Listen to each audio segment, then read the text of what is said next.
What's up, guys? I'm back for another Behind the Song.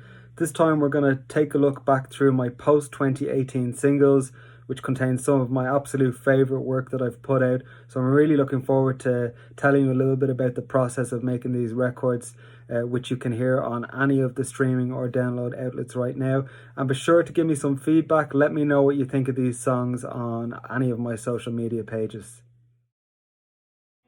The first single we're going to talk about is my 2018 track, You Found Me. This was my first production with Stuart Gray, and who Steve Hogan introduced me to. Steve was the producer behind my very first single, Spend the Night, and 4 other tracks on my debut album, Distance. When I decided to come back to making music, everything had changed. It had been 6 years since I'd put a record out. It had been 7 years since I'd been in a studio. So I didn't know where to start. I didn't know who I wanted to work with. I didn't even know who was out there, because I had completely backed away from the music industry.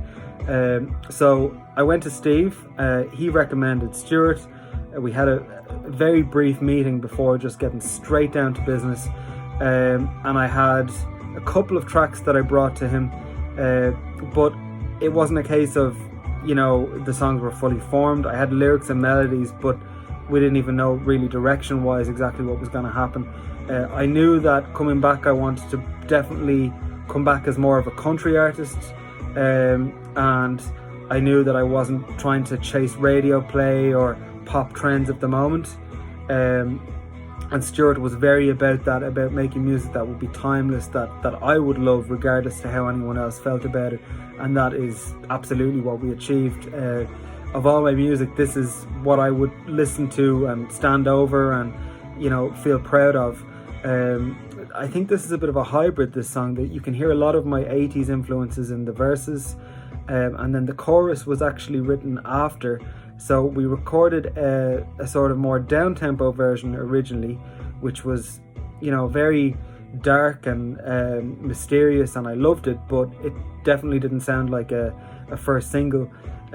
So we then got to this version, which you hear today, and then the bridge originally was the chorus, so the You Found Me and You Saw Through My Lies section, and then Stuart said that he didn't feel that was a chorus, so I had to go off and basically write another chorus. But instead of taking it home and making more dense lyrics, I decided just to go into the vocal booth and try this kind of soaring anthemic vocal, which the inspiration behind that was for me to have what I've referred to since as my Coldplay moment, a real kind of stadium anthem, and I'm really happy with how it turned out. I never would have written it this way only for Stuart, but he definitely got the best out of me, and I think we came to a compromise that didn't actually really feel like a compromise. It just felt like getting the absolute best out of the song.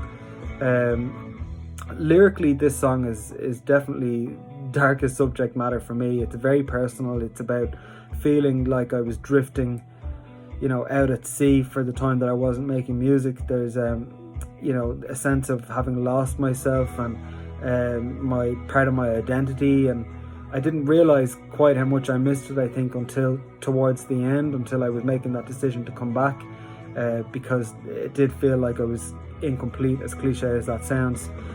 Making music is such a big part of my life, and for 6 years I just didn't do it. So that's quite a significant amount of time, I suppose, and this is the song that really brought me back to life, and I couldn't be happier about it.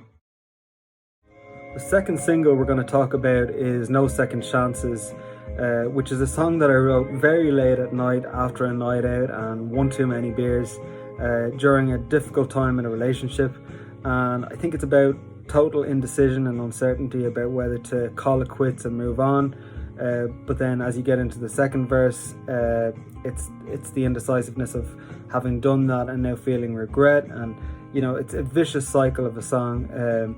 But I think it really resonates emotionally, and I think it hits pretty hard. I think if I had only one song to play for somebody to tell them who Robert O'Connor is, this might be the one, because I think it's a world-class country pop song, and it did get a lot of love at country radio, and I think it could get a lot more. It's one of those songs that I don't think has an expiration date. I think Stuart's production is absolutely timeless. I think the guitar work is immaculate. I've absolutely no complaints about this song, except for the fact that the vocal was my first vocal that I had recorded in 7 years, and I was very, very nervous at the time, and very unsure of myself, and it was just really, really challenging. And Stuart, the way he works is quite similar, I suppose, to Billy Farrell, who produced 10 Years Time way back when. He definitely pushes you, and it's something that I just hadn't been used to. It was a big shift of environment for me, and definitely you get the best result doing things that way. But it's tough at the time. This vocal was probably the toughest vocal I've ever recorded, even though it sounds pretty straightforward. We did this the day before You Found Me, and then I found actually You Found Me much, much easier, and I had much more fun with it. But ultimately, I do think the outcome is worth it. The backing vocals are Stuart that you hear, and all of the drums and percussion are by Steve Hogan, who also helped out a little bit with the production on this. I was listening to a lot of Sam Hunt, Chris Stapleton, a lot of Nashville modern country artists when I brought this to Stuart and Steve, and it was very clear that I wanted this to be a country track, even though I originally had total identity crisis when I wrote it. I played it to myself as a pop track. I played it as a dance track. No matter what way I played it or sang it, it never sounded as great as it sounded when I sang it as a country song. And I think a lot of that comes down to the lyric, which is just absolutely country true and true. So let me know what you think in the comments. I mean, this one is definitely a special song for me, and I'm really proud of this one as well. The third single I'm going to talk to you about is Real Good Fight. This was the third single that was produced by Stuart Gray. This was the first one that I did just with Stuart and without Steve. So Stuart was responsible for production, for playing all the instruments, for mixing, everything. And I definitely made myself a lot more present with what I wanted production-wise in this song, because I came with a lot more influences. I had been listening to a lot of electronic music. I'd been digging through Pet Shop Boys' back catalogue. I was listening to Röyksopp, Goldfrapp, Metronomy, Mirwais, William Orbit. I had a really strong sense of what I wanted sonically with this song, and I was really adamant that I was going to achieve it, because I think I've spoken a lot in interviews previously about these influences that I have, but I've never actually demonstrated them in my own music. So it was important to me that I got the opportunity to do that. When I wrote the song, I wrote it in summer 2018. I wrote it at work during a rare quiet moment, and I often give myself tasks or assignments for fun, songwriting wise, and I kind of thought, what would, if I wrote a song for Chainsmokers, for a country EDM track, what would that sound like? And this is the outcome. Of course, it evolved and changed along the way, but I think the vocal is still kind of pure country pop, and definitely the message and the lyrics, some of which myself and Stuart discussed, are kind of faith-based, and Stuart was a little bit on the fence about those, but then he said, look, if that's, if you're going to continue that through the song and sing it with conviction, then absolutely go for it. So I did, and I'm glad that I kept with the original lyrics. Production wise, there's a lot of synth going on, there's a lot of guitar work as well. It's definitely the most electronic single that I've put out, and it was quite a shift and a bit of a risk after I had got so much support from country radio and blogs with the previous two singles in 2018, but it was just my mood at the time, and I think I just had to give into it and not think too business-like. Just I allowed myself to just be the artist, and I would say this is definitely one of my favorite singles in my catalogue, and I enjoy performing it live, and it sounds totally different live, obviously with a band, but for sure this is a standout for me.